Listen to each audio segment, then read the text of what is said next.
చూడండి, ఆ సత్తిగాడిని అడ్రస్ లేకుండా చంపేస్తానండి. ఏంటి నువ్వు వాడిని మర్డర్ చేస్తే నా కుర్చీకి పడిపోద్దురా. ఏం బాబు, నేను అంత సవటనా? ఈ విషయంలో మాత్రం గొప్ప చవటవరా.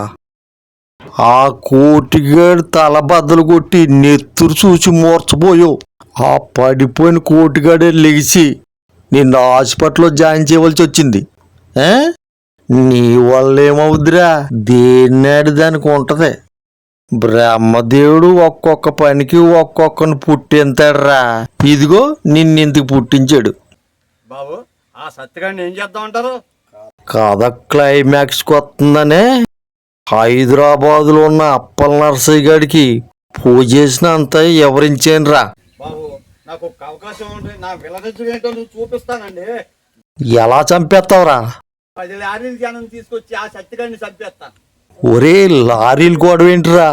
ఆ సత్తిగాడు వెంకటాయపాలెం నుంచి బుల్లెట్ బండి మీద వస్తాడు. చేతం నుంచి కాడ లారీ జనాన్ని పెడతాను.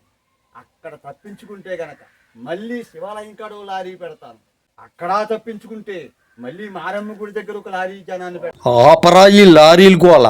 మర్డర్ చేసామంటే ఈ మర్డర్ నేనే చేసేనా అన్నట్టు ఉండాలి.